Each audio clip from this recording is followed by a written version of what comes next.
Tout d'abord, un grand merci à vous tous et tous, membres de la communauté française et francophone des développeurs Java à travers le monde. Merci de votre soutien et de votre adoption continue de la plateforme Java. Donc, je me présente, Bernard Traversa, je suis le vice-président de l'équipe de développement de la plateforme Java chez Oracle. Je supervise les développements de la plateforme et toutes nos contributions que l'on fait sur l'OpenJDK. Cela fait plus de 25 ans à Sun et à Oracle maintenant que je travaille sur la plateforme. Donc, j'ai pu observer et guider de très près son évolution pendant toutes ces années. L'agenda de cette journée est très riche avec de très bonnes présentations d'experts d'Oracle, mais aussi des membres de la communauté Java. Cette année est un peu spéciale dans le sens que l'on va fêter les 30 ans de Java. Un parcours incroyable et magique, marqué par une innovation et une modernisation constante pour offrir une plateforme riche, sécurisée et performante pour tous les développeurs depuis sa création.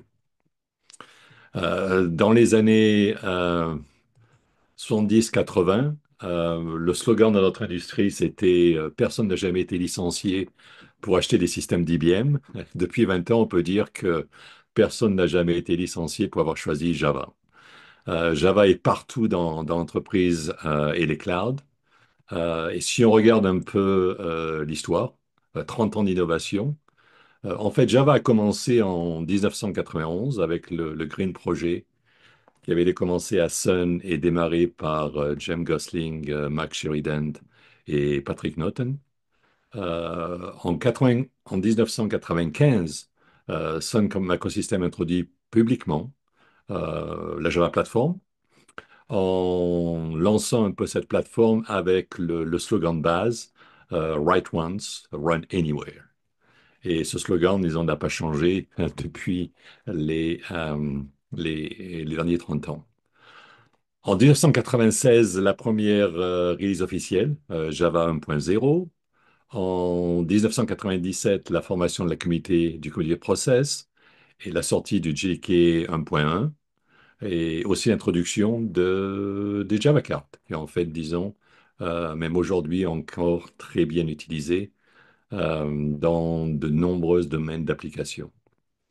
En 1998, on a rebrandé Java en Java 2 ou Java 2 Standard Edition.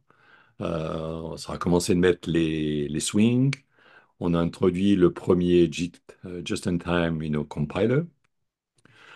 En 1999, l'introduction de Java EMI et du Java EE qui ont accéléré l'utilisation de Java dans les entreprises.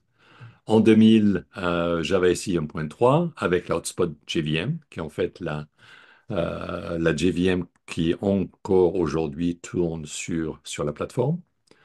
En 2002, l'introduction de Java 1.4 avec des non-blocking I/O, XML parser et bien sûr l'introduction de l'infrastructure de sécurité avec le JCE, NGSS APIs. En 2004, Java 1.5 qui va devenir Java 5.0 avec générique. 2006, Scripting Language et Support avec le JDBC Support. 2011, Seven, avec bien sûr l'introduction des supports pour le langage dynamique. Et en fait, le premier nouveau bytecode que l'on a introduit dans la plateforme, qui est l'Invoke Dynamic Bytecode, qui c'est quand même, disons, impressionnant parce que depuis le début, c'est la première fois qu'on a introduit un nouveau bytecode. Ce qui veut dire que au départ, la conception de la plateforme et des bytecodes est vraiment toujours relevante, même aujourd'hui, après plus de 30 ans. En 2014, Java 8, Java SE 8 avec les lambda expressions. On introduit le langage fonctionnel dans la plateforme. En 2017, Java 9 avec les modules, la modélisation du JDK et l'introduction des modules. En 2008, on a commencé avec nos releases tous les 6 mois. Donc, on a introduit en 10 les local variables type inference, et la première version de classe data sharing. En 2008 et Java 11, l'introduction de ZGC, le nouveau collecteur de basse latence, Java Flag Recorder pour permettre une meilleure serviceabilité de la plateforme. En 2019, oui, Java 12 avec les switch expressions et en mettant CDS comme le défaut. Donc, une évolution exemplaire. Et en fait, on a vu cette accélération entre 2020 et 2025 avec toutes les nouvelles fonctionnalités que l'on sort tous les 6 mois. Euh, en- dans les années 2020-2022, les records pattern machine pour reconstruire la sérialisation de manière beaucoup plus sécurisée. En 2023, les virtual threads, structure concurrency pour les applications avec des millions de threads, Generational ZGC. En 2024, Panama, les nouvelles Foreign Function Method API pour sécuriser et augmenter les performances entre Java et le native runtime.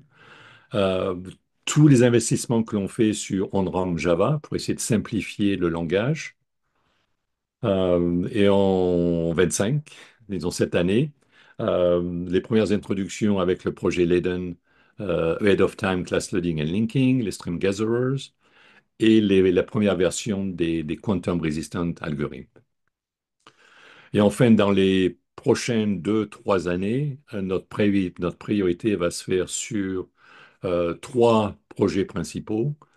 Projet Valhalla avec les Value Type, projet Laden, continuer d'améliorer la startup et le footprint de la plateforme Java, et le projet Babylone, qui nous permet d'aller supporter en Java l'exécution sur les GPUs. Euh, Pendant les derniers 15 ans, disons, Java est toujours resté parmi les premiers ou troisièmes langages de programmation les plus utilisés dans le monde. Disons, si on regarde un peu le classement RedMonk, disons, Java est toujours resté tout en haut comme étant un des langages les plus utilisés. Une adoption massive, toujours aussi forte, avec plus de 30 ans. Chaque jour, vous interagissez avec des dizaines de services qui utilisent Java, de votre carte bancaire, de votre téléphone mobile, qui en fait a deux petites puces Java Card à l'intérieur de votre téléphone. Quand vous prenez taxi Uber, vos réservations d'hôtel, vos rendez-vous à l'hôpital, quand vous écoutez de la musique sur Spotify, quand vous partagez des vidéos en famille sur Facebook, ou encore, disons, quand vous regardez vos soirées cinéma avec Netflix, tous ces services utilisent d'une manière ou d'une autre la plateforme Java. Euh, 84% des entreprises du Fortune 100 tournent sur Java. Et c'est pas seulement les grandes entreprises établies depuis des décennies, mais aussi les entreprises nouvelles et innovantes comme Uber, Netflix ou LinkedIn. Comment expliquer ce succès depuis 30 ans? Je pense qu'il y a 5 points principaux. Le premier, une plateforme ouverte, open, un modèle de développement ouvert et transparent avec le GCP et l'OpenJDK, une grosse communauté open source pour développer les bibliothèques dans tous les domaines, une innovation constante, disons des investissements judicieux euh, avec l'évolution des modèles de programmation, quand on introduit les lambda, les streams, euh, le modèle AOT maintenant, toujours suivant les innovations, mais en attendant quand même que les modèles de programmation proposés soient bien solides et bien validés. La prédictibilité de la plateforme, une évolution continue, prévisible et incrémentale, avec des releases avec des dates précises qui s'adaptent à la demande de nos développeurs et des entreprises. La sécurité, l'environnement le plus sécurisé pour les entreprises. Nous faisons des investissements énormes pour s'assurer que la plateforme est sécurisée pour tous nos utilisateurs. Et enfin, la compatibilité, pour pouvoir garantir que les investissements que les entreprises que vous avez faits pendant des décennies peuvent encore être utilisés. Chaque changement ou évolution dans les API est évalué profondément et pour s'assurer, en fait, disons, que les changements que l'on fait sont vraiment nécessaires. Euh, Au niveau où l'on est au niveau de notre industrie, l'intelligence artificielle va vraiment remodeler notre monde. C'est une véritable révolution, mais aussi c'est une grande et une grosse opportunité pour Java. Java devient rapidement, et on voit ça, disons actuellement, un acteur clé pour les projets IA, que ce soit pour générer du code avec tous les outils GenAI que vous pensez avoir dans vos IDE. On commence à voir l'intégration des modèles LLM dans vos applications Java existantes à travers des agents écrits en IA en Java, où on commence aussi à pouvoir développer et déployer vos propres modèles LLM écrits en Java. Euh, Java et pourquoi Java est idéalement positionné pour développer les nouvelles applications ML et IA. Et les gros avantages sont la sécurité, une maintainabilité exceptionnelle. En fait, disons, le gouvernement américain a recommandé cette année aux entreprises, pardon, l'année dernière aux entreprises américaines d'utiliser les langages de gestion à gestion de mémoire automatique pour développer les services IA. Une présence ubiquitaire dans les entreprises. Java, en fait, dispose aujourd'hui des collecteurs de mémoire les plus avancés pour tous les langages de runtime existants. Il n'y a pas de comparaison avec Go ou Rust. Java est un langage typé où le compilateur peut raisonner et découvrir les erreurs à compile time. Une intégration facile avec les services Java existants. Des performances élevées. Une capacité d'aller scaler pour pouvoir traiter beaucoup plus de données.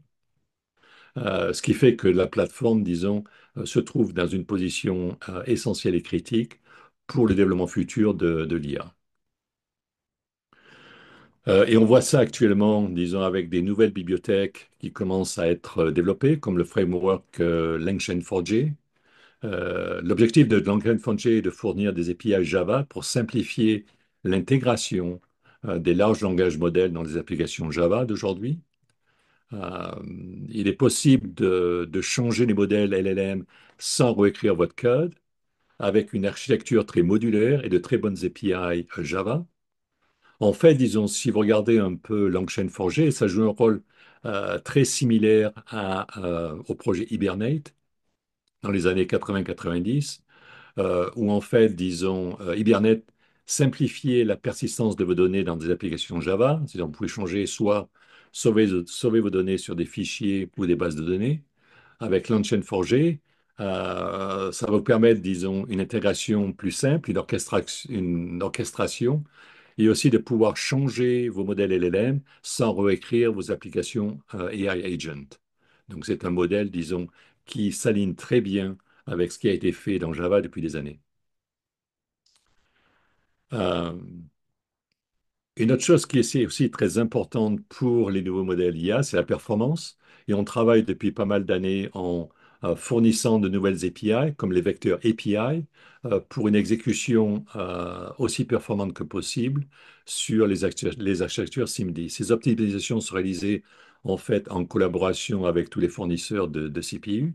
Donc on travaille à travers le projet OpenJDK avec Intel, AMD, ARM ou NVIDIA pour permettre, disons, aux développeurs de réécrire les calculs matriciels des modèles LLM directement en Java. Et c'est quelque chose qui existe aujourd'hui. Les performances en multiplication de tenseurs vont devenir beaucoup, disons, très proches des implémentations actuelles natives.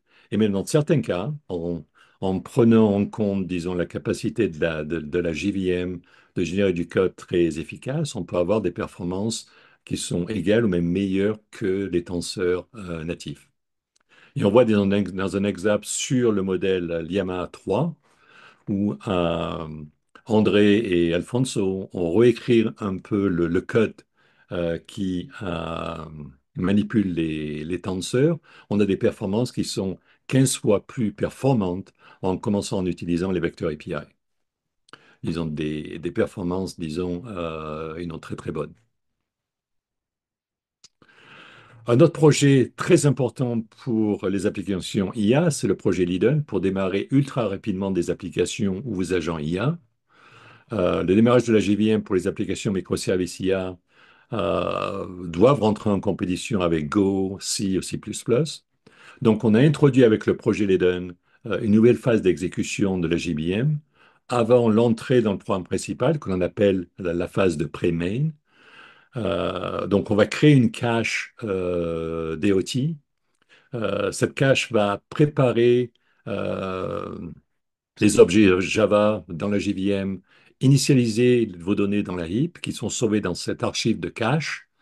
Euh, Disons, on va sauvegarder le code de compilation qui a été généré pour pouvoir démarrer très rapidement une application Java. On peut sauvegarder aussi le profilage d'exécution qui en fait qui va permettre de faire redémarrer la VM beaucoup plus rapidement. Et on fait tout cela tout en gardant le dynamisme de Java et surtout sans changer de code et sans faire d'assumption. La JVM est cette machinerie qui nous permet de désoptimiser, réoptimiser le code dynamiquement pour obtenir les meilleures performances.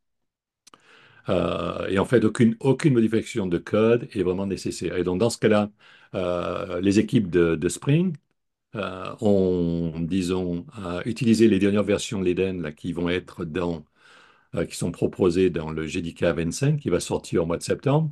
Et vous pouvez que là, déjà, les performances de démarrage sont quand même assez impressionnantes où on peut tourner 5 fois plus rapidement que la version de base qui n'utilise pas l'Eden.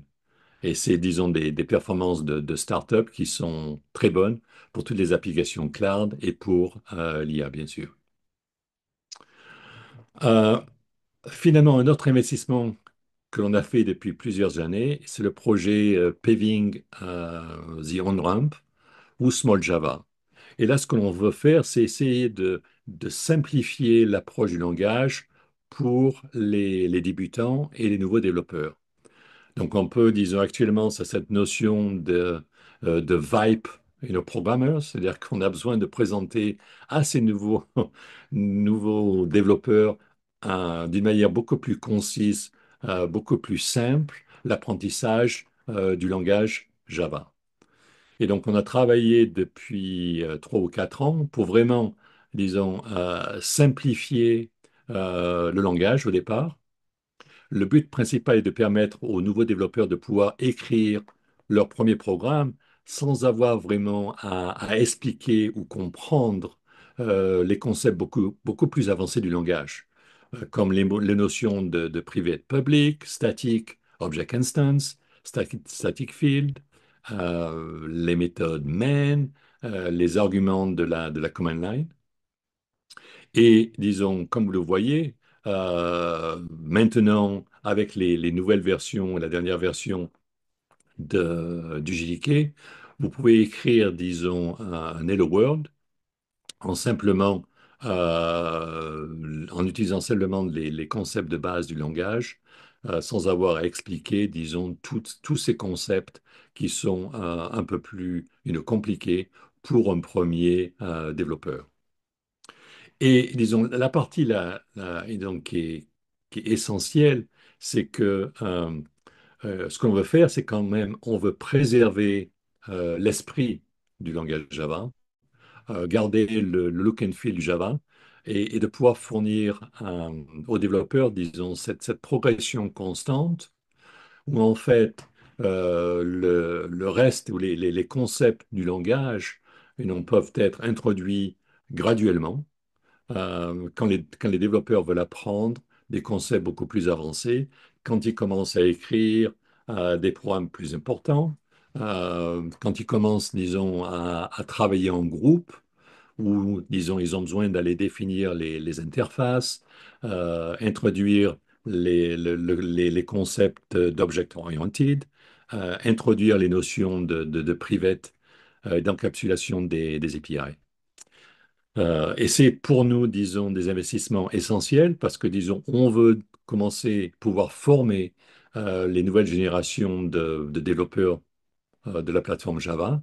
Et c'est essentiel, disons, que l'on travaille avec les éducateurs pour essayer de fournir le meilleur environnement pour les nouveaux développeurs d'apprendre Java.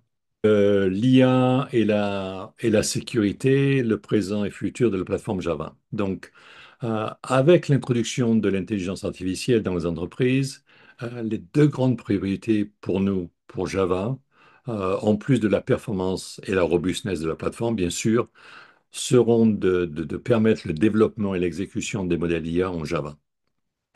Et bien sûr, la sécurité des applications en IA. Donc, ce que je voulais faire aujourd'hui, c'est vous donner un petit aperçu à l'envers du décor, comment cela fait depuis pas mal d'années que l'on travaille sur la plateforme pour s'assurer que Java reste relevant dans le monde de l'IA. J'ai une position un peu unique pour pouvoir observer et influencer un peu l'évolution de cette plateforme. Et donc, ce que je veux faire, c'est essayer de vous donner un petit aperçu de comment nous développons la plateforme Java, quels sont les investissements que nous faisons, comment depuis plusieurs années déjà, nous avons préparé la plateforme pour ce type d'application d'intelligence artificielle. Et en fait, disons, lorsque nous développons des nouvelles fonctionnalités, nous généralement ne considérons pas qu'un seul domaine en particulier.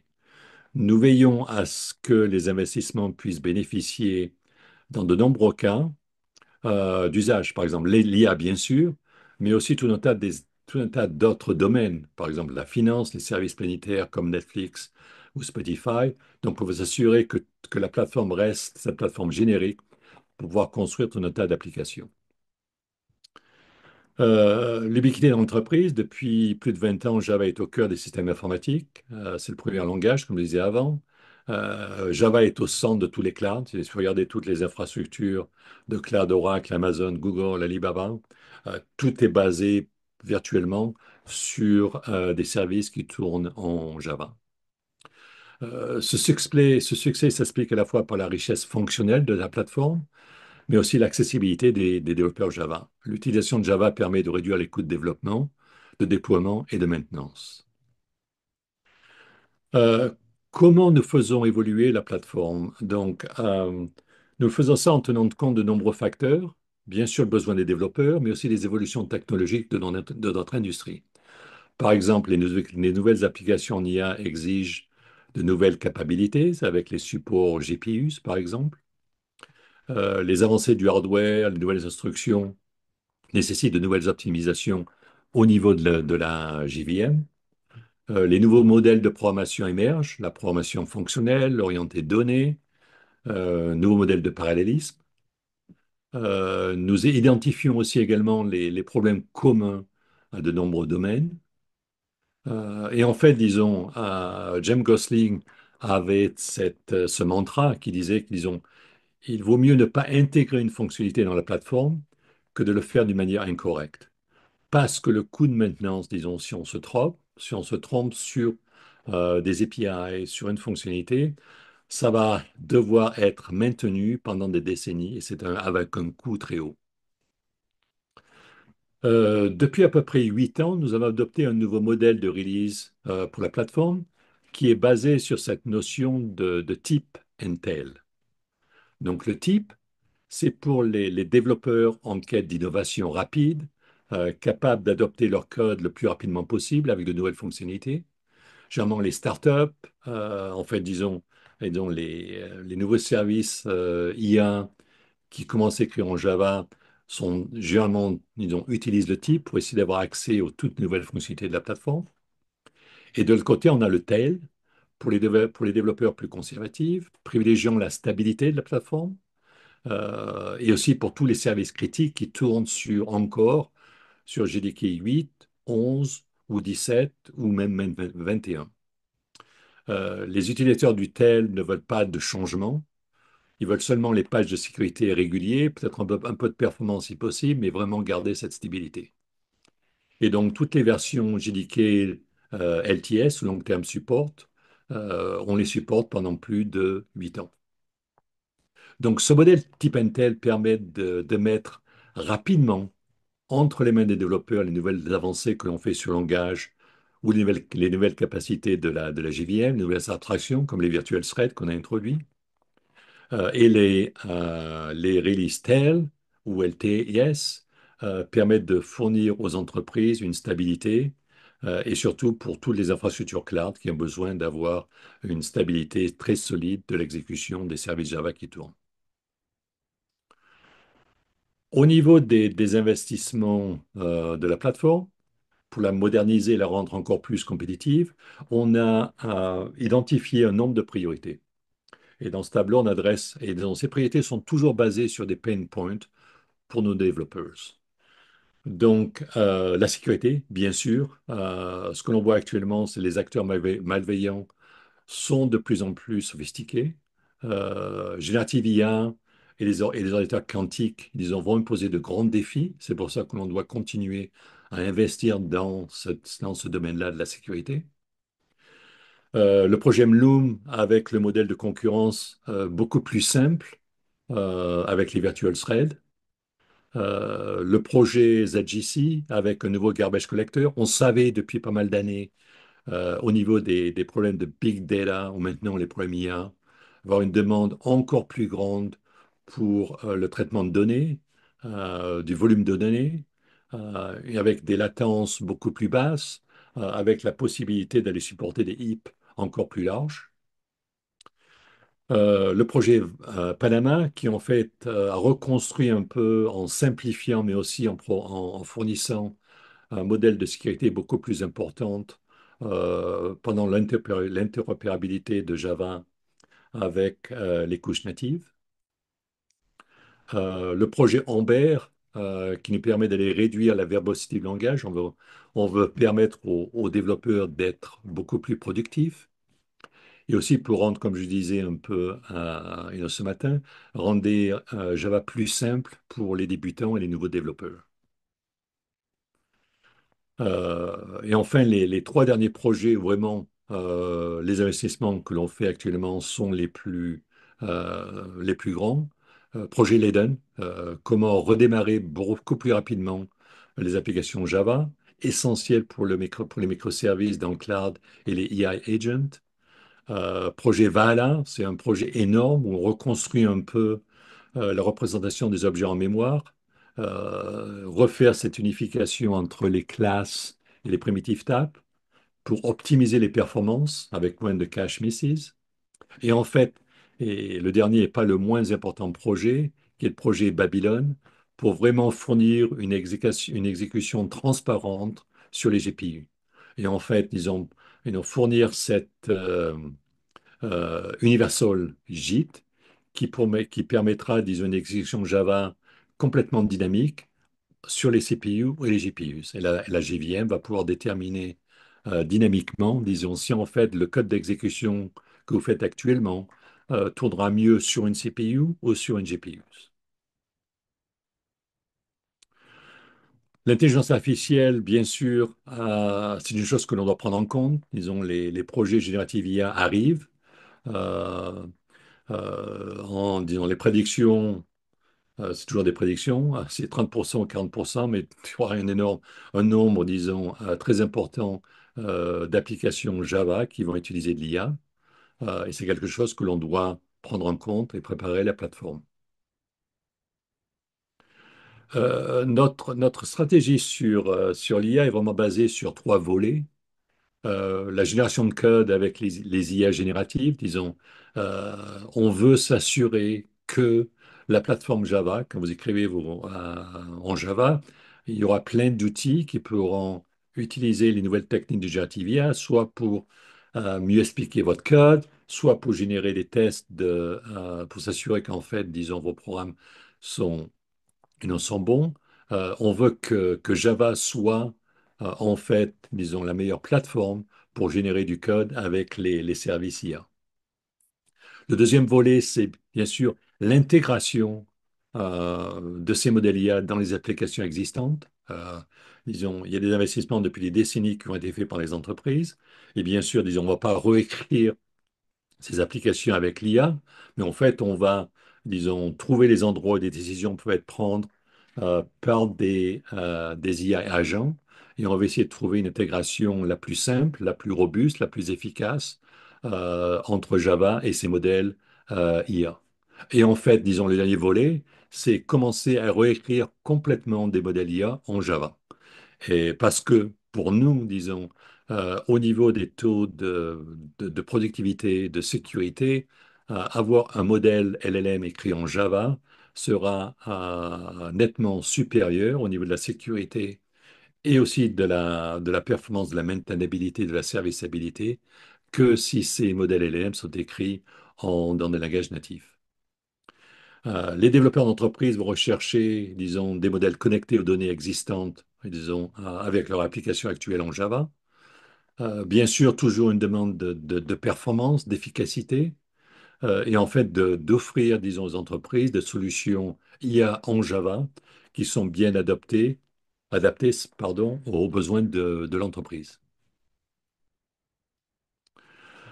L'IA, c'est aussi de grands défis, disons, une explosion du code généré par ces agents ou ces modèles IA. La duplication de code sera moins coûteuse, mais aussi risquée. Disons, les bugs actuels vont pouvoir se propager d'une manière beaucoup plus rapide et se multiplier encore plus rapidement. Un modèle IA infecté va pouvoir propager d'une manière exponentielle les vulnérabilités dans tout le code qui est généré. On va voir ce transfert où en fait, disons, le code lu par rapport au code écrit, disons, cette proportion va changer. Va y avoir une demande, disons, importante pour vérifier qu'en fait, que ce code qui est généré, que ce code qui est exécuté fait réellement ce qu'il doit faire, quelque chose de vraiment essentiel. Sécuriser ce code qui est généré à grande échelle va devenir encore plus difficile. On a besoin de nouveaux outils, des outils qui permettent d'aller vérifier, comprendre le code, analyser le code. Et en fait, disons, on pense que du fait de la base très solide du langage Java avec toute sa spécification, un langage sinon très typé, disons, ces nouveaux outils seront beaucoup plus simples et beaucoup plus efficaces quand ils vont analyser des programmes Java. L'IA, disons, interagira en temps réel avec beaucoup de services. Aussi, disons, ces grands problèmes de non-déterminicité des codes LLM vont rendre le comportement et l'analyse, la certification beaucoup plus compliqués. Euh, et si on regarde un peu, disons, Java, disons, pourquoi Java pour l'IA? D'une part, parce que Java est déjà au cœur des entreprises, un modèle de sécurité et d'intégrité par défaut, avec notre gestion automatique de la mémoire, quelque chose vraiment d'essentiel, l'encapsulation forte, euh, le projet Liden avec le démarrage rapide, une optimisation, une densité une plus grande qu'on aura avec les applications Java qu'on essaie de mettre, disons, au niveau des applications natives. Projet Panama pour pouvoir accéder à des modèles natifs LLM actuels ou des optimisations en natif à tout moment, mais aussi de faire ça d'une manière sécurisée. Donc, vous pouvez commencer un peu à voir ce thème essentiel de nos investissements qui est basé sur la sécurité et l'intégrité de la plateforme. Bien sûr, tout le travail que l'on fait pour pouvoir faire tourner Java sur les nouveaux processeurs SIMD ou les GPUs, avec les projets Vala et Babylone. Projet Vala, qui est un projet vraiment essentiel pour la plateforme Java.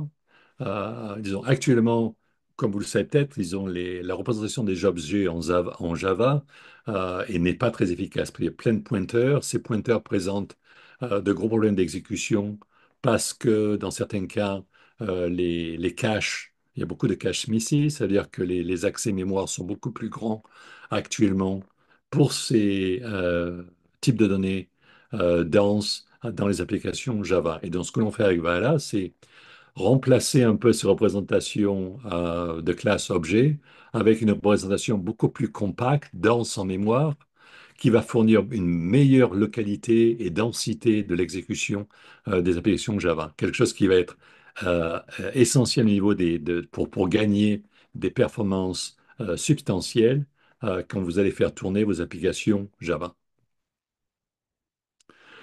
Aussi, le point essentiel du projet Valhalla va être de pouvoir définir votre propre représentation numérique. Donc, si vous regardez un peu les modèles actuels IA, généralement, ils sont entraînés avec des types de données.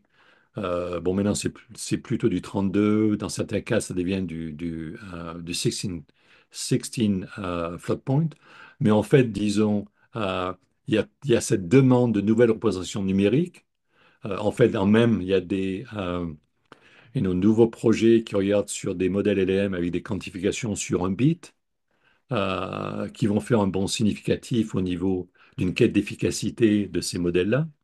Et donc, l'avantage essentiel du projet Vala et de ValueType, ça va être de pouvoir permettre aux développeurs de définir leur propre type de représentation et de laisser la JVM optimiser la meilleure génération de code en fonction des instructions qui existent sur les CPU et les GPUs. Ce que ça veut dire. Ça veut dire que les modèles LLM pourront être écrits actuellement, par exemple, avec Valhalla, dans un floating point fort et être capable de tirer les progrès de la GPUs ou CPU sans modification du code quand ces instructions floating point 4, floating point 2 seront implémentées en hardware. Donc, et c'est un peu, disons, le gros avantage que la plateforme Java a, c'est que vous pouvez écrire votre code actuellement en utilisant ces nouvelles représentations numériques sans vraiment avoir actuellement des processeurs qui ont des instructions qui supportent ces représentations numériques. Mais dès qu'un processeur ou les instructions seront présentes dans ces systèmes de CPU, le JIT compiler pourra avoir généré, disons, du code pour ces instructions et vous pourrez faire ça sans vraiment changer votre code. Euh, Comme je parlais aussi, le projet Leden, très important au niveau du démarrage et de la densité. Leden introduit un nouveau concept de Head of Time Compilations, qui est une phase de pré-main pour l'utilisation de la JVM Ahead of Time, avec du support pour du profil guidé d'initialisation avec des pré-runs. Nous allons faire évoluer la spécification de la plateforme pour supporter tous ces outils de cache et OT. Donc, en fait, disons, avec l'Eden, on va créer des caches et OT. Ces caches et OT vont prendre en compte, disons, les codes qui ont été générés, mais aussi de pouvoir, une fois que vous avez démarré la plateforme, de pouvoir laisser le JIT déoptimiser et réoptimiser en fonction des nouveaux données, du nouveau profil qui est capturé, que la JVM peut utiliser pour générer ce nouveau code. Euh, Une chose vraiment très intéressante avec le projet JVM, c'est qu'en fait, disons, on va pouvoir stocker le code qui a été précompilé, préparer tous les objets au niveau de leur initialisation, préparer les objets dans la heap, donc pour avoir un démarrage extrêmement rapide et pouvoir guider tout ce profiling pour permettre en fait, disons, une fois qu'on a démarré, d'avoir la JVM, de pouvoir utiliser ces profils pour continuer une optimisation maximale de l'exécution de vos applications. Et tout cela, disons, sans aucune modification de votre application sera nécessaire et sans aucune assumption. Donc, vous pourrez réexécuter vos codes actuellement que vous écrivez en Java 24 ou Java, disons, 25. Ils ont utilisé le projet Leden avec ses caches AOT. Euh, on arrive maintenant avec des performances qui sont de l'ordre de 5 fois plus vite sur des projets comme le Spring Boot Pet Clinic. Et en fait, disons, c'est seulement le début. On espère, disons, arriver, disons, dans les prochaines releases, à un startup qui arrive au niveau où le démarrage est vraiment négligeable par rapport à l'ouverture d'une connexion network sécurisée avec du TLS. C'est-à-dire qu'à un certain moment donné, le démarrage de la plateforme arrive à un niveau qui devient insignifiant par rapport au coût de soit lancer un nouveau container ou alors pour avoir ce container, ouvrir une connexion TLS avec un autre service. Mais non. très gros progrès, très excitants que l'on fait sur la plateforme. Euh, une autre fonctionnalité qui est très importante, je pense, pour les services, microservices IA avec les agents, c'est l'introduction des virtual threads. Euh, les threads, en fait, les Java threads depuis le début étaient un modèle de programmation très naturel pour représenter une unité de concurrence transactionnelle. Mais le problème des Java Threads, c'est qu'ils étaient très, très chers, avec un coût qui était très significant, de l'ordre d'une mégabyte, de plus de mégabytes pour les stack traces d'un Java Thread.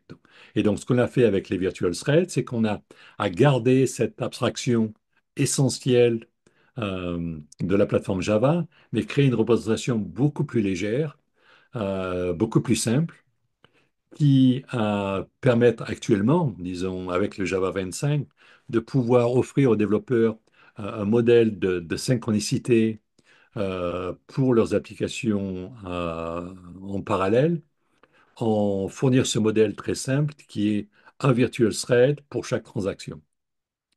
Et la représentation en interne de la JVM pour un thread, un virtual thread, c'est vraiment de l'ordre de 100 à 300 octets. Donc, on a un ordre de magnitude de densité que vous avez avec les virtual threads. Aussi, un des gros avantages de ce modèle de concurrence, c'est que les virtual threads peuvent partager les données entre elles. Et donc, on a un modèle d'exécution en parallélisme où pour autant de threads, pouvoir partager les données qui va vous fournir un modèle d'exécution et donc le plus performant pour les services microservices en IA.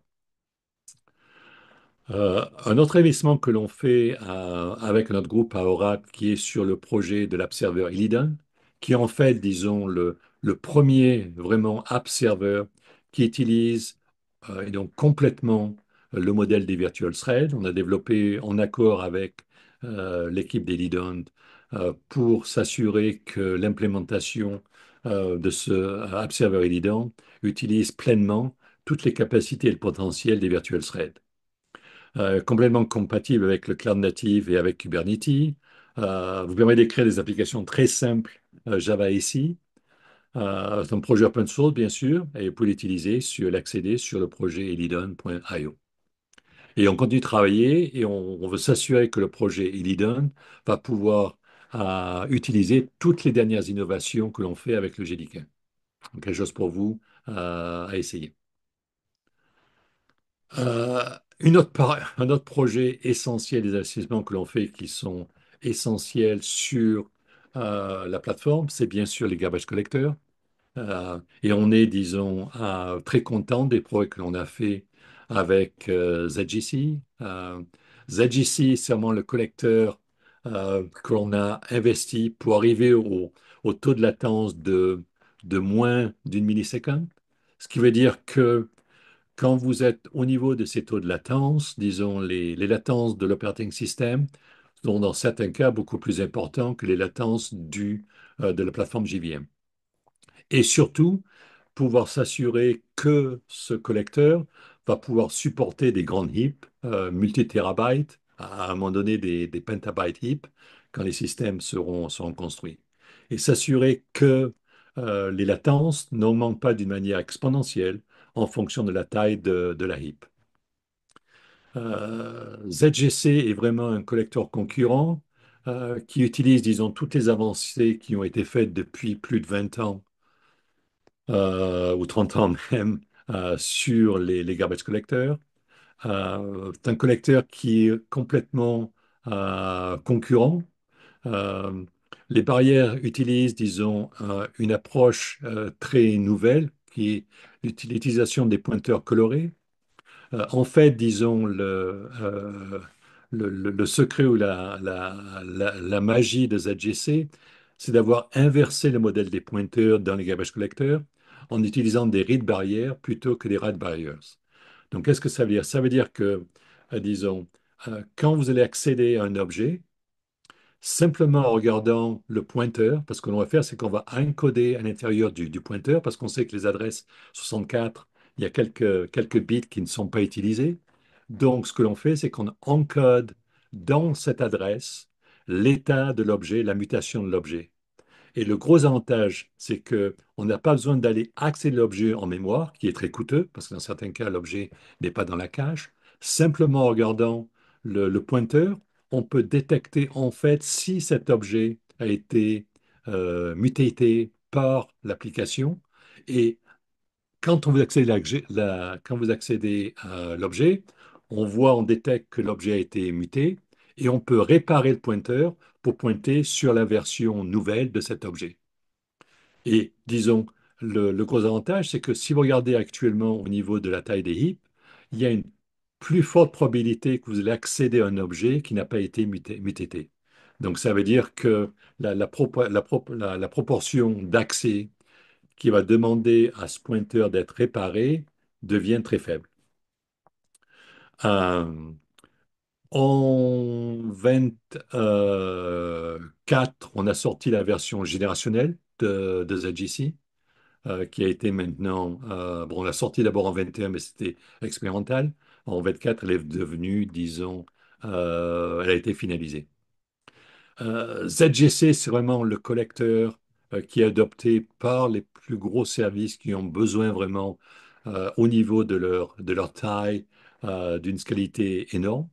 En fait, disons, Netflix disons, a transformé, disons, la plupart de ces services de streaming vidéo maintenant tournent avec ZGC parce que, disons, dès qu'ils ont commencé à tester ZGC, ils ont vu des performances, une stabilité nettement supérieure avec ce que l'on avait avec J1 ou even avec le Parallel GC. Une autre chose qui est aussi très intéressante avec ZGC, ce qu'en fait l'équipe de Netflix ont, ont vu, c'est qu'en fait ZGC a une qualité très particulière, c'est que ZGC permet d'aller retourner de la mémoire à l'operating system d'une manière beaucoup plus efficace que tous les autres JC. Et pourquoi c'est important? C'est parce que jamais vous essayez de faire tourner vos services avec le minimum de configuration mémoire de vos serveurs. Et donc, vous voulez vous assurer qu'en fait, que vous n'avez pas besoin d'aller créer ou faire tourner vos services sur des plus gros systèmes. Et ZGC vous permet vraiment d'avoir une utilisation maximum de la mémoire physique quand vous faites tourner vos services Java. Et en fait, vous allez garder, vous pouvez vous assurer avec ZJC d'une prédictibilité pratiquement parfaite. Vraiment, disons, un collecteur que je vous recommande d'utiliser et de tester dans vos applications. Le prochain, disons, grand domaine pour la plateforme Java, c'est pouvoir accéder à l'exécution sur les GPUs ou sur les nouveaux types de processeurs, disons.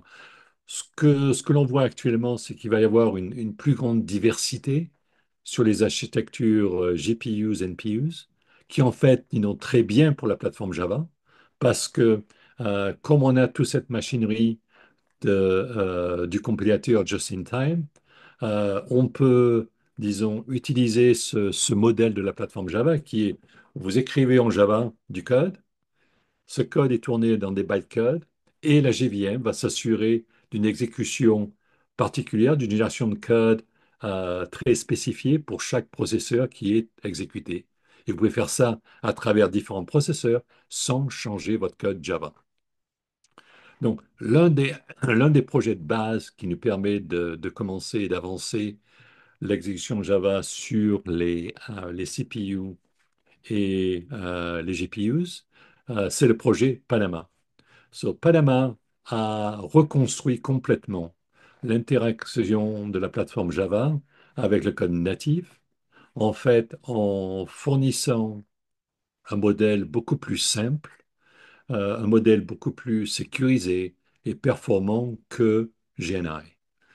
Euh, donc, Panama, avec les points de fonction API, ils ont reconstruit des nouvelles abstractions, de nouvelles API qui fournissent des représentations en interne de la mémoire native, La partie essentielle de Panama, c'est de pouvoir accéder à la mémoire native à travers des var handles, qui sont, si vous voulez, des portes d'accès, euh, qui sont des représentations en Java de ces régions en mémoire où vous accédez à vos données. Mais comme vous passez à travers ces portes vont protéger vos accès Java quand vous accédez ces accès en mémoire native. Et donc, c'était très important pour nous parce qu'en fait, disons, comme je disais un peu avant, disons, l'une des caractéristiques essentielles que l'on va voir dans les prochaines années avec tous ces services IA, ça va être la sécurité et s'assurer qu'en fait, tous les accès, l'intégrité de la plateforme au niveau des accès mémoire natifs sont bien sécurisés. Parce qu'en fait, c'est ce que l'on voit actuellement. Disons, si vous regardez le plus grand nombre de vulnérabilités qui sont découvertes dans le monde, généralement, c'est souvent sur ces modèles d'accès de données natifs qu'il y a le plus grande possibilité pour les acteurs malicieux de pouvoir prendre accès à vos services ou à vos données. Euh, L'autre partie, disons, que Panama nous permet de faire, c'est pouvoir de construire de nouvelles abstractions que l'on fait avec les API de vecteurs. Donc, ce que l'on fait, c'est essayer de libérer la puissance de calcul SIMD à travers la plateforme Java. En fait, actuellement, peut-être quelque chose que vous ne savez pas, le back-end du compilateur JIT de la plateforme Java offre déjà un support très riche pour tous les principales euh, ISA instructions de pratiquement tous les CPU qu'il existe actuellement, soit sur Intel et AVX 512, should be 512, not 513, ouais, euh, sur les ARM, les Neon et SVI, ou bien sûr sur RISC-V, qui est une des architectures qui commence à prendre un peu d'ampleur. Les API vecteurs permettent un accès explicite pour l'exécution SIMD, c'est-à-dire que vous écrivez vos applications, disons, d'une manière beaucoup plus simple avec ces vecteurs API. Et ça nous permet d'écrire, disons, un code, disons, plus simple et pouvoir utiliser au niveau du back-end soit une auto-vectorisation automatique qui est faite une fois que votre programme utilise ces vecteurs API, qui vous permet d'avoir des performances sinon très bonnes. Mais en fait, disons, c'est la première étape de pouvoir utiliser les CPU, les vecteurs API ou les instructions SIMD, mais on veut aussi pouvoir faire une exécution, bien sûr, sur les GPUs. Et c'est, disons, ce que l'on fait, ce qu'on a commencé à développer maintenant depuis quelques années avec le projet Babylone. Donc, le projet Babylone, si on regarde un peu actuellement la plateforme, donc sur la plateforme Java, on a cette notion de réflexion, mais cette réflexion aujourd'hui ne se fait qu'au niveau de la déclaration, pas sur le code. En fait, le projet Babylone va nous permettre de faire une réflexion sur le code. Cette réflexion sur le code va pouvoir ouvrir une nouvelle possibilité au niveau de la plateforme Java pour permettre une analyse et, encore plus important, une transformation du code Java, pour pouvoir transformer et reformer ce code, pour pouvoir l'exécuter d'une manière la plus efficace sur les GPUs. Donc, le domaine de Babylone va bien sûr, disons, être sur les nouvelles applications de machine learning au DI, mais aussi au niveau de la différenciation automatique. Bien sûr, tout ce qui est au niveau des TensorFlow ou des graphes d'exécution. Avec les friend functions, on va pouvoir faire une exécution directe sur des GPUs, des floating points, des NPUs. Et en fait, disons, une autre possibilité que le projet Panama va ouvrir, c'est faire cette transformation du code pour pouvoir transformer vos queries SQL, en fait, un peu comme sur la plateforme C Sharp. C Sharp a cette notion de link queue qui permet, disons, d'aller utiliser C Sharp pour écrire des expressions qui accède directement à une base de données à travers des queries SQL. Donc, disons, cette représentation, ça va permettre de dire que vous pouvez écrire votre code SQL en Java, OK? Et avec Babylon, on va pouvoir, disons, comprendre ce code-là d'une manière sémantique avec cette représentation interne que Babylon est en train de créer et pouvoir transformer, disons, vos queries SQL en dessous, pouvoir s'assurer d'une meilleure optimisation. Souvent, disons, il y a une fusion des queries SQL qui peuvent se faire pour avoir de meilleures exécutions et pour avoir de meilleures performances. Euh, donc, l'avancée essentielle que fait Babylone, c'est d'introduire cette nouvelle représentation intermédiaire, disons, au niveau de la plateforme Java, qui va nous permettre de pouvoir manipuler le code d'une meilleure manière pour pouvoir offloader l'exécution de ce code-là sur les GPUs. Donc, si vous regardez actuellement, disons, les représentations actuelles que l'on a au niveau de la plateforme, bien sûr, on a d'un côté le source code ou la représentation en interne que le source a au niveau du compilateur disons, du compilateur Javac, le compilateur qui transforme, disons, le code Java en bytecode. Mais cette représentation est vraiment très riche, contient beaucoup plus d'informations qui est nécessaire et comme elle est trop riche, elle est beaucoup plus difficile à manipuler.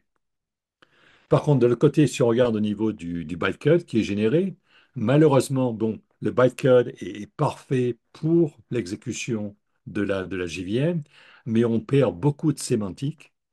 Et donc, on n'est pas, disons, avec les bytecodes, on n'a pas les informations nécessaires pour pouvoir transformer, disons, les codes d'exécution bytecode pour pouvoir générer une exécution la plus efficace possible sur les GPUs.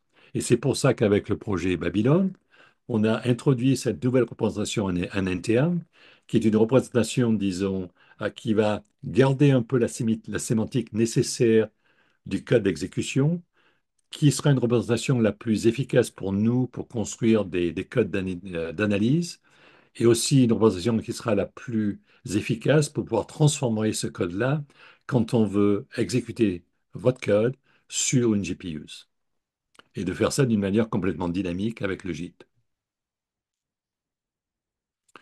Donc là, c'est la première partie. Donc on construit, disons, on a déjà, disons, une implémentation. Vous pouvez aller sur l'OpenJDK avec le projet Babylon. On a déjà un build early access que vous pouvez utiliser. Et donc la première partie du support GPUs pour la plateforme, c'est le projet Babylon qui est en fait la génération de cette représentation de vos programmes à travers les API de réflexion que Babylon introduit. Et la deuxième partie, c'est construire le back-end, c'est-à-dire disons, comment on va transformer cette représentation en interne pour faire des exécutions directement sur les GPUs. Et ça va être fait avec ce que l'on appelle le Heterogeneous Accelerator Toolkit pour permettre cette exécution des représentations internes Babylon sur les GPUs. Donc, l'Heterogeneous Accelerator Toolkit, ou HAT, est une boîte à outils vraiment destinée pour la génération de code d'exécution de vos applications Java sur les GPUs ou NPU. Donc, c'est un modèle qui est basé sur la programmation parallèle de type Head-Range Kernel. Donc, ce sont disons, si on regarde un peu comment les exécutions GPU sont faites à travers, disons, soit les kernels CUDA, il y a tout ce modèle de kernel, d'idiome, qui sont créés. Et donc, ce que l'on fait avec le projet HAT, c'est pouvoir générer, disons, ces kernels de programmation, soit au niveau d'une représentation comme Triton, qui sont faits sur le CUDA, soit les boucles annotées avec OpenMT ou Tornado VM, et tout cela, tout faire cette génération d'une manière complètement automatique par la JVM. Et donc, vous n'avez pas vraiment à savoir qu'en fait, que votre code va tourner sur une GPU. Donc, ce modèle de programmation sera basé sur le lancement de différents kernels de CUDA ou PGX pour minimiser, disons, le transfert de mémoire entre la GPUs et la CPU. Donc, c'est une autre, disons, un côté essentiel de ce toolkit, c'est savoir comprendre en fait quelles sont les unités d'exécution qui seront les plus efficaces pour tourner sur les GPUs en fonction des transferts de mémoire qui seront nécessaires pour s'assurer la meilleure exécution de votre service sur la CPU ou sur la GPUs. Ce modèle, c'est un modèle de plugin où en fait tous les différents vendeurs de GPUs ou NPUs vont pouvoir implémenter leur propre backend pour s'intégrer, disons, à la plateforme Java. En fait, c'est un modèle qui est un peu similaire à ce que l'on a actuellement au niveau des CPU, avec ce qu'on appelle les modèles d'intrinsèque exécution au niveau de la JVM. C'est-à-dire qu'actuellement, disons, quand vous faites tourner vos applications Java, disons, avec le JIT et la JVM va générer ce qu'on appelle des intrinsèques, c'est-à-dire directement exécuter du code natif en utilisant les instructions de base de votre CPU. Et généralement, ces intrinsèques sont optimisés par les vendeurs qui contribuent, à l'implémentation de ces intrinsèques, disons d'OpenJDK, pour pouvoir s'assurer que Java tourne le plus efficacement sur le processeur avec la JVM. Et disons, ce même modèle va être utilisé pour les GPUs avec le projet HAT, où en fait, disons maintenant, les GPUs vendeurs vont pouvoir implémenter ces backends qui vont fournir, disons, le mapping direct de Babylone, des transformations que l'on fait sur leurs processeurs GPUs ou FGPA.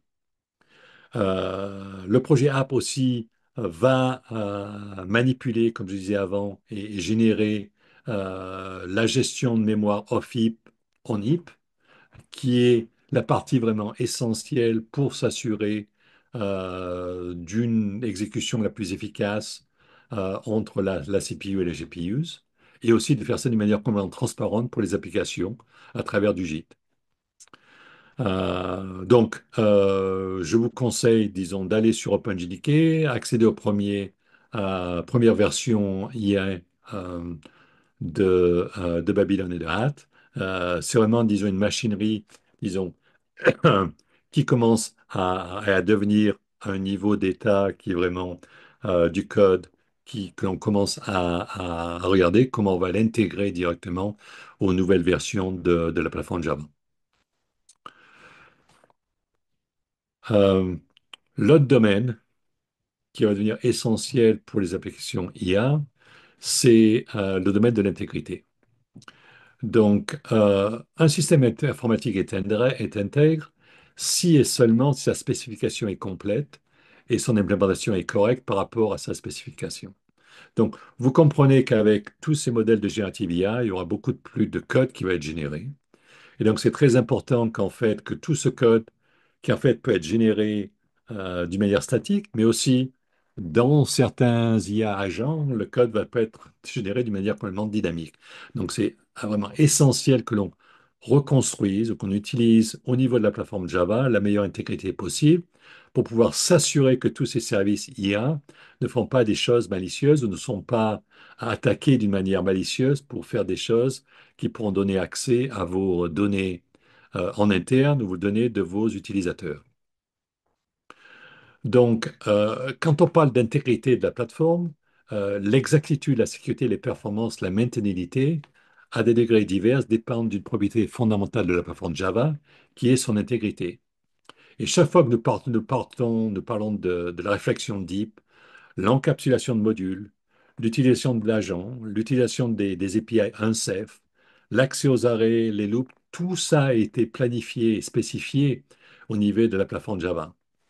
Mais la partie, disons, qui manque actuellement pour la plateforme, c'est qu'en fait, disons, les utilisateurs, une fois que vous commencez à faire de la deep réflexion, vous avez la possibilité de pouvoir modifier des valeurs statiques.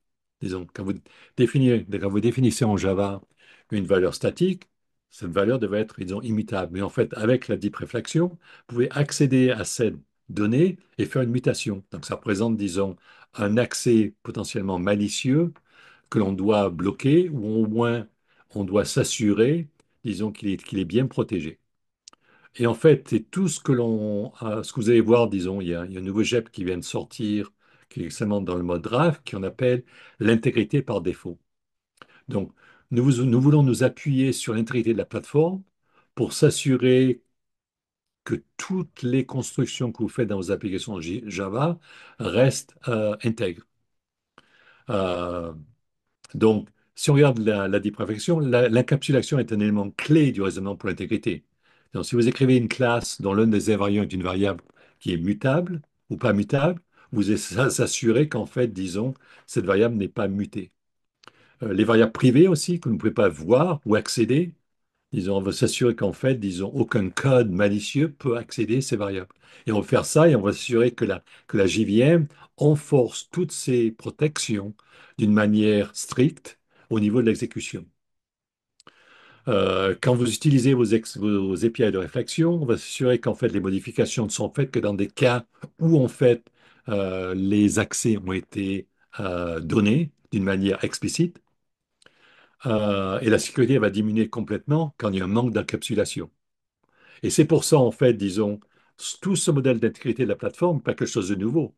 Si vous regardez, disons, on a introduit en Java 9, pratiquement, il y a 8 ans, tout ce travail de reformation, d'encapsulation, de modularisation de la plateforme, offrir des modules à nos développeurs, parce qu'on savait déjà que ces modèles d'intégrité deviendront extrêmement importants avec le nouveau type d'application que nos utilisateurs veulent tourner sur la plateforme Java.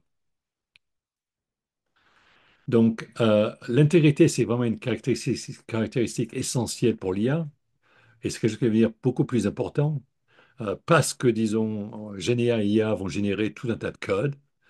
La maintenabilité de ces modules, les composants internes doivent être très fiables. On va s'assurer qu'il n'y a pas de leakage au niveau des accès d'API internes. L'intégrité est vraiment un élément clé de la sécurité, disons, pour s'assurer d'une encapsulation très forte.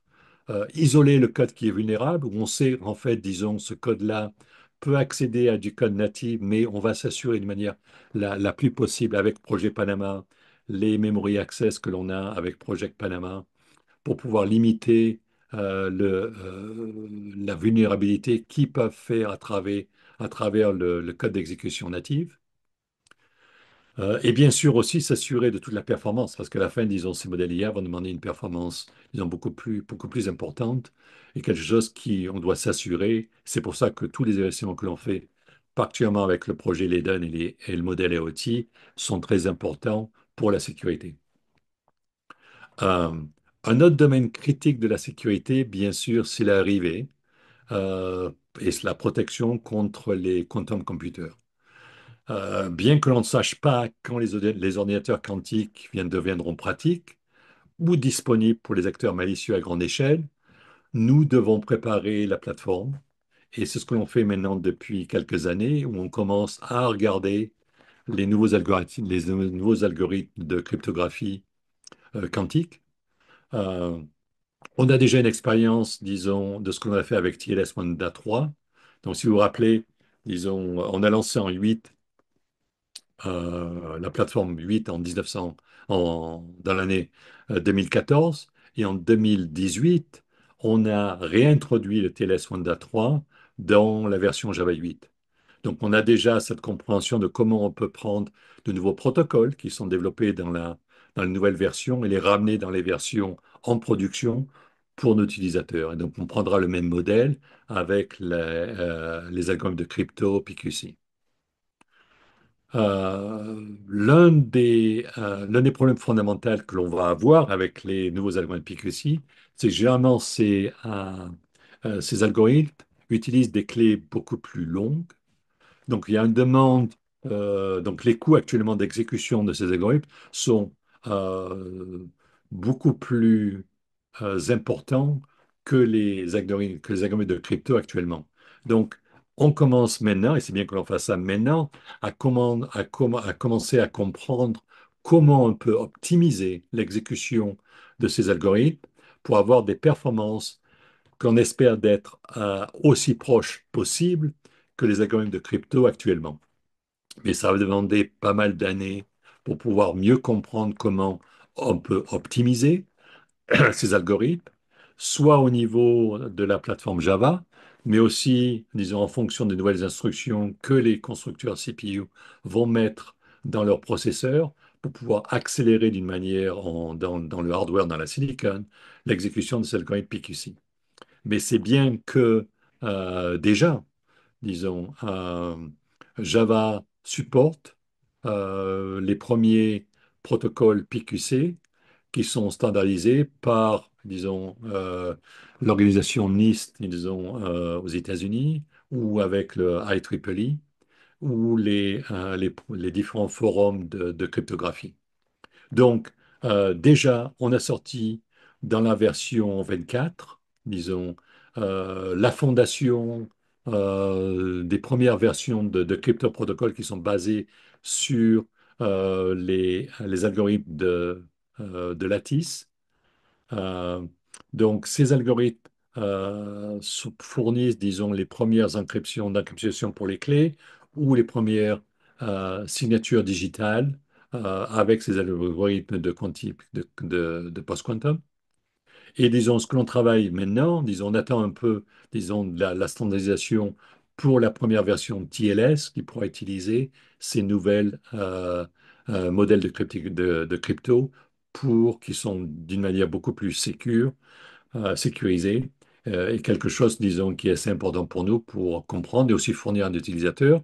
Comme ça, vous pouvez penser à apprendre un peu la différence avec ces nouveaux algorithmes. Euh, une dernière chose que l'on investit, c'est quelque chose qui est assez important, c'est on a investi sur une extension pour le Visual Code Studio. Cette extension, disons, on a pensé était assez importante pour nous parce que si on regarde, disons, tous les IDE qu'il y a dans le monde actuellement, tous ces IDE ont leur propre compilateur à l'intérieur de l'IDE. Donc, si vous regardez un peu l'Eclipse, ils ont leur propre version de JavaC. IntelliJ a la même chose. Et donc, c'est important pour nous d'avoir un éditeur qui est basé directement sur le compilateur JavaC que l'on a et que l'on développe sur OpenJDK. Pourquoi? C'est parce que si on fait ça, ça va nous permettre de pouvoir offrir aux développeurs le plus rapidement possible toutes les nouvelles fonctionnalités que l'on met dans les nouvelles versions de Java et leur donner la possibilité de pouvoir commencer à développer et à écrire ou à tester les nouvelles versions Java, les nouvelles versions du langage que l'on introduit. Quelque chose qui est très important pour nous parce qu'on veut recevoir le plus de feedback possible sur les nouvelles constructions du langage que l'on introduit dans les nouvelles versions du langage. Comme vous le savez maintenant, quand on introduit de nouvelles fonctionnalités dans la plateforme, on a cette notion de preview features, qui sont des features que l'on met, qui sont bien spécifiées au niveau de la plateforme, mais dans laquelle on réserve le droit de pouvoir modifier ces constructions du langage en fonction des feedbacks que l'on reçoit. Et donc, c'est important pour nous que dès qu'on lance une nouvelle version du langage, surtout dans les premières versions d'Early Access, que les gens puissent commencer à développer avec un IDE sur ces nouvelles fonctionnalités pour pouvoir avoir pas mal de feedback. L'autre aussi avantage de VS Code, c'est qu'on voit qu'en fait, au niveau des nouvelles générations de développeurs, il y a plein de développeurs qui commencent leur journée de développement sur la plateforme Windows ou le studio, VS Code Studio est vraiment l'IDE de base que vous trouvez sur la plateforme Windows. Donc, c'est pour ça qu'on a fait ces investissements qui marchent bien. En fait, on est content au niveau de l'adoption. On a déjà plus de 3 millions de downloads de ce, de cette extension. Et donc, si vous utilisez Visual Studio Code, je vous recommande, disons, d'utiliser notre extension. C'est vraiment la meilleure qui fournit la meilleure capacité et meilleur support du langage Java. Donc, j'ai présenté beaucoup de choses ce matin, mais donc si je résume un peu. Donc, pourquoi Java pour l'IA? Je pense que Java, disons, a été conçu pour les entreprises. Donc, Java est une technologie qui domine aussi le déploiement dans les clouds pour tous les gouvernements, les entreprises dans le monde entier. Donc, il y a une position primordiale de la plateforme Java des entreprises. Et comme l'IA, dès que l'IA rentre dans les entreprises, c'est forcément, on va trouver, disons, une demande pour pouvoir construire ces nouvelles applications IA en Java. Comme je vous l'ai montré un peu ce matin, déjà, Java est déjà bien adapté pour manipuler les données d'entreprise et construire les premiers modèles d'IA avec des coûts réduits.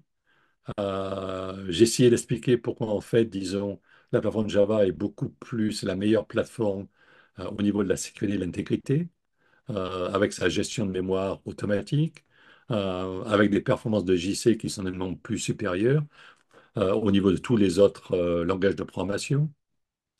La compatibilité, bien sûr, quelque chose que l'on va s'assurer quand nous continuons à faire avancer la plateforme.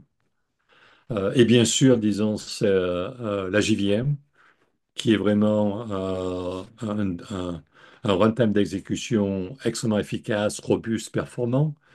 Toutes les évolutions que l'on fait de la JVM avec le JIT, pouvoir unifier cette programmation de CPU et GPUs.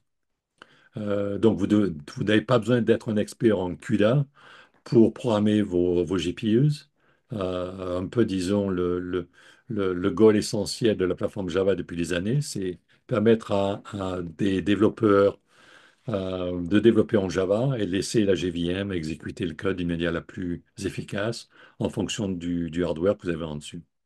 Et en fait, bien sûr, disons, un modèle de release qui est très prévisible. On va garder un peu ce modèle tous les 6 mois une nouvelle release, et puis tous les 2 ans, une nouvelle LTS pour long-term support, pour les entreprises qui ne peuvent pas avancer tous les 6 mois.